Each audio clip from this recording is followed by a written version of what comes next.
Hi guys, कैसे हो आप सब। आई होप सब मस्त होंगे। आज एक और हॉरर स्टोरी लेके आया हूँ मैं आप सब के लिए। तो चलिए शुरू करते हैं। ये कहानी देव नाम के शख्स की है। देव एक पैरानॉर्मल रिसर्चर है।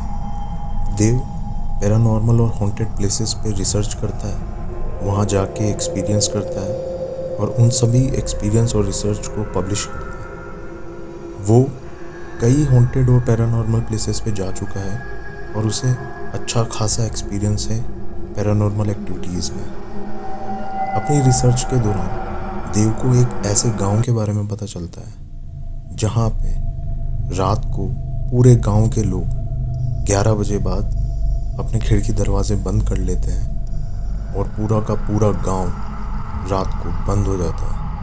कोई भी अपने घर से किसी भी वजह से किसी भी हालत में, चाहे कितनी भी बड़ी आपदा आ जाए, कोई बाहर नहीं निकलता। देव ने इतने बड़े मास स्केल पर दहशत का ये पहला केस सुना था, तो इसमें उसकी रुचि बढ़ जाती है।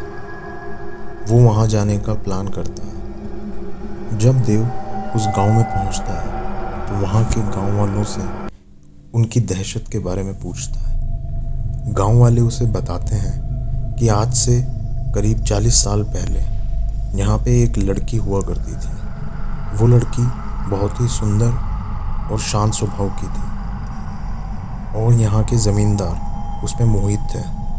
ज़मींदार ने उस लड़की के पास कई बार शादी का प्रस्ताव भिजवाया, लेकिन उस लड़की ने हर बार मना कर दिया। इस बात से ज़मींदार बहुत ज़्यादा गुस्से में थे। वो चाहते थे कि किसी भी हालत में वो लड़की सिर्फ उनकी होनी चाहिए। पर जब उनकी कोई चाल काम ना आई तो उन्होंने गलत रास्ता अपनाने का सोचा। उन्होंने उस लड़की को बहला फुसलाकर रात के समय जंगल में बुलाया और जब वो लड़की वहाँ पहुँची तो जमींदार ने उस लड़की के साथ गलत काम किया और उस लड़की को गाँव वालों को ना बताने की धमकी दी। जब वह लड़की बुरी हालत में गांव पहुंची तो उसने सभी गांव वालों को अपनी आपबीती सुनाई और ज़मींदार से उसे न्याय दिलाने की मांग की।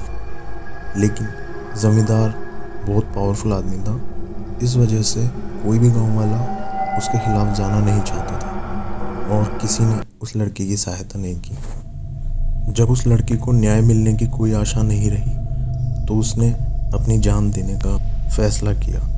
उस लड़की ने जंगल में जाकर फांसी लगा ली और जाने से पहले पूरे गांव को श्राप दिया कि वो अपना बदला लेके रहेगी और किसी को जिंदा नहीं छोड़ेगी। गांव वालों ने देव को बताया कि जिस जगह उस लड़की ने अपनी जान दी थी वहाँ पूरे गांव वाले जाके माफ़ी मांगते हैं और इस दहशत से आज़ादी की भीख मांगते हैं, पर आज तक ऐसा नहीं हो पाया है। उस लड़की ने अब तक कई गांव वालों की जान ली है और इस वजह से रात को जिस समय उस लड़की के साथ गलत हुआ था उस समय पूरे गांव में से कोई भी रात को नहीं निकल सकता। इतना सब कुछ जानने के बाद देव ने डिसाइड किया कि वो रात को एक्सपीरियंस करेगा कि यहाँ पे क्या पैरानॉर्मल एक्टिविटी है।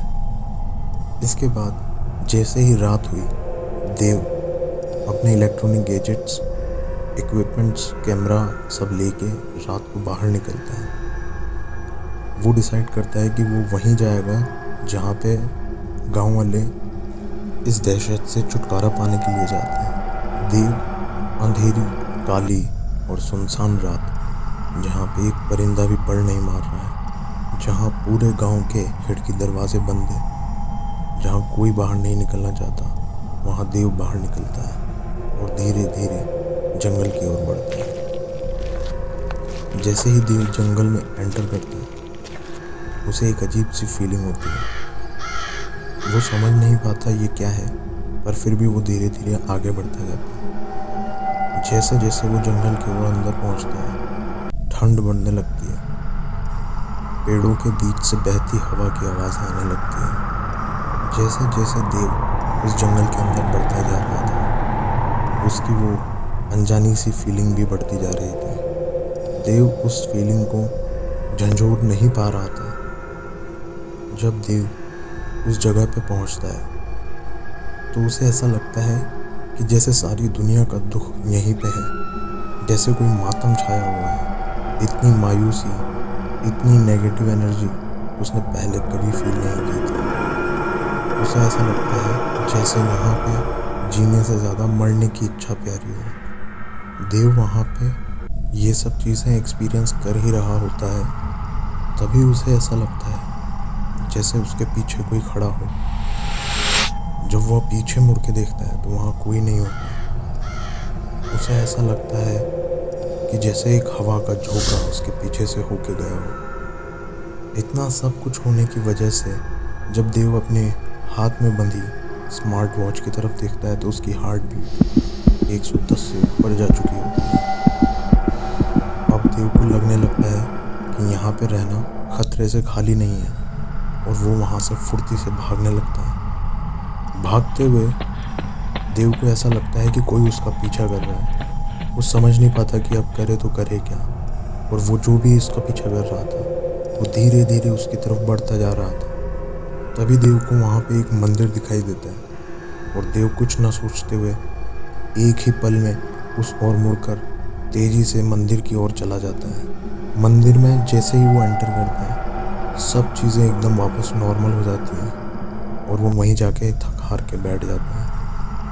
तभी उस मंदिर में से एक पुजारी बाहर आते हैं और उसे बोलते हैं कि बेटा, तुम्हें ऐसा नहीं करना चाहिए था। तुम क्यों अपनी जान जोखिम में डाल रहे हो? आज तुम्हारी जान बाल बाल बची है। अब अगर तुम्हें अपनी ज़िंदगी प्यारी है तो तुम्हें इस मंदिर से 3 दिनों तक बाहर नहीं निकलना होगा। अगर तुम इन 3 दिनों के भीतर इस मंदिर से बाहर चले गए, अगर इस मंदिर की दहलीज भी पार करी, तो तुम्हारे साथ बहुत बुरा होगा। डर की वजह से देव वो रात तो उस मंदिर में निकाल ही लेता है, लेकिन अगली सुबह होते ही वो सब रात के किस्से को याद करके बहुत डर जाता है, और वो सोचता है कि रात होने से पहले मैं ये गांव छोड़ के निकल ही जाता हूँ, शायद मेरी जान बच जाए। वो ऐसा सोच के उस मंदिर से निकल जाता है और अपने शहर चला जाता है। अपने शहर पहुँच के उसे लगता है कि सब नॉर्मल हो गया है, अब उसकी जान को कोई खतरा नहीं है। वो अपने घर जाता है। घर पहुँच के उसे लगता है कि सब नॉर्मल हो गया है, लेकिन ऐसा कुछ नहीं था। उसे इस बात का एहसास भी नहीं था कि उसने पुजारी जी की बात ना मानकर कितनी बड़ी गलती की है। वो हमेशा डर के साए में रहने लगा। देव अपनी रातों की नींद खो चुका था। उसे सोते जागते हमेशा ऐसा लगता था कि कोई है जो उसे हर वक्त देख रहा है। देव ने अपने कमरे से निकलना तक बंद कर दिया। कई दिन ऐसे ही बीत गए। जब उसके दोस्तों और उसके परिवार वालों का उससे कई दिनों तक कोई कांटेक्ट नहीं हुआ, तो वो लोग देव के घर पहुंच गए। जब देव का घर खोला गया तो उन्होंने देखा कि घर के सभी खिड़की दरवाजे बंद हैं। खिड़कियों को अखबार से ढका हुआ है। दीवारों पे नाखूनों के निशान हैं, और बीच हॉल में देव की लाश है। बस यहीं तक थी कहानी। आई होप आप सबको पसंद आई होगी। Please like and subscribe.